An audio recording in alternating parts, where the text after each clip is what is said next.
বাগডোগরা পৌঁছতে আমাদের 40 মিনিট লাগার কথা ছিল, আর ঠিক সেই টাইমে আমরা পৌঁছে গেছিলাম বাগডোগরা এয়ারপোর্টে। আর এখানে ওয়েদার ছিল বেশ ভালো, একটু ঠান্ডা ঠান্ডা।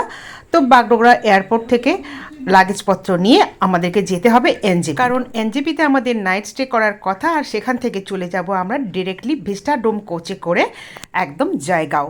তো লাগেজপত্র আমাদের নেওয়া হয়ে গেছে আর গাড়িও বুক করা হয়ে গেছে। তো সোজা চলো এবার পৌঁছে যায় একদম এনজেপি স্টেশনে। হ্যালো এভরিওয়ান, আমরা বাগডোগরা পৌঁছে গেছি এখন। আর এখন আমরা যাচ্ছি এনজেপি। আর এনজেপিতে গিয়েও আমাদের ডেস্টিনেশন আরও অন্য আছে, সেটা কিন্তু তোমাদের সঙ্গে সেখানে গিয়ে শেয়ার করব। এখন রাত্রির সন্ধ্যেবেলা 7টা বাজে। তো চলো গিয়ে দেখা হচ্ছে। কয়েক ঘন্টার জন্য নাইট স্টে করেই ভোরবেলায় আমাদের আছে ভিস্টাডোম কোচ এনজেপি স্টেশনে। সেই জন্য বুকিং করে নিলাম এসি রেস্ট রুম। আর এই এক্সপিরিয়েন্সটা আমার কিন্তু প্রথমবার। নিউ জলপাইগুড়ি স্টেশনে এসে আমরা এখন পৌঁছে গেছি বাগডোগরা থেকে। আর এখন আমরা নিউ জলপাইগুড়িতে নাইট স্টে করব। তারপর কালকে মর্নিংয়ে কিন্তু আমাদের ডেস্টিনেশন অন্য। সমস্ত ট্রেন যেই প্ল্যাটফর্ম থেকে ছাড়ে ঠিক তার অপোজিটেই এই প্ল্যাটফর্মটা। আর একটাই মাত্র ট্র্যাক, দেখো এই ট্র্যাকটা দিয়ে কিন্তু টয় ট্রেন যায়।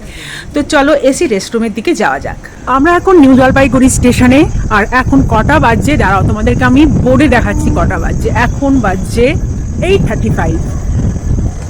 তো আমরা এখন এখানে নাইট স্টে করব, তারপর কালকে আর্লি মর্নিংয়ে কিন্তু আমাদের নেক্সট ডেস্টিনেশন। তো যেহেতু আমাদের ডেস্টিনেশন আর্লি মর্নিংয়ে এনজেপি থেকে আছে, তো আমরা এখানে কিন্তু এখন নাইট স্টে করব। এসি রেস্ট রুম এই যে, এখানে আমরা আজকে এই কয়েক ঘন্টার জন্য রেস্ট নেব। আর এই যে পাশেই কিন্তু এই যে নিউ জলপাইগুড়ি স্টেশন। তো চলো ভেতরে যাওয়া যাক। তো ফার্স্ট টাইম এক্সপিরিয়েন্স কিন্তু খুব ভালো ছিল, নিট অ্যান্ড ক্লিন ছিল। একদম কার্টেন দিয়ে প্রত্যেকটা মানে পার্ট একদম আলাদা করা ছিল একটার থেকে আরেকটা। আর খুব সুন্দর মেনটেন, মানে একদম ক্লিন ছিল। আর ওয়াশরুমও ছিল একদম ক্লিন। তো আমরা যেহেতু 3 জন ছিলাম, আমরা সেই জন্য 3টে সিঙ্গেল বেড নিয়েছি 12 আওয়ার্সের জন্য। আর পার বেড 500 রুপিস। তো আমার কিন্তু ব্যবস্থা খুব ভালো লেগেছে। এসি রেস্টরুমে আমি কখনো থাকিনি, এটাই আমার ফার্স্ট এক্সপিরিয়েন্স। তোমরা যদি থাকতে চাও অবশ্যই কিন্তু কয়েক ঘন্টার জন্য একদম বেস্ট। তো এই ছিল আমাদের নিউ জলপাইগুড়িতে নাইট স্টে কয়েক ঘন্টার জন্য এসি রেস্ট রুম। কেমন লাগলো জানিও। তো এটা হলো new Jalpaiguri AC rest room, Katihar division. তো এখানে আমরা এই কয়েক ঘন্টা রেস্ট নেব। লেখা আছে তো, হ্যাঁ কাটিহার ডিভিশন লেখা আছে দেখলাম, সেই জন্যই তো বললাম।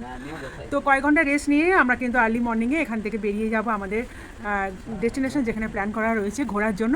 তো চলো দেখা হচ্ছে পরে। Tata, good night.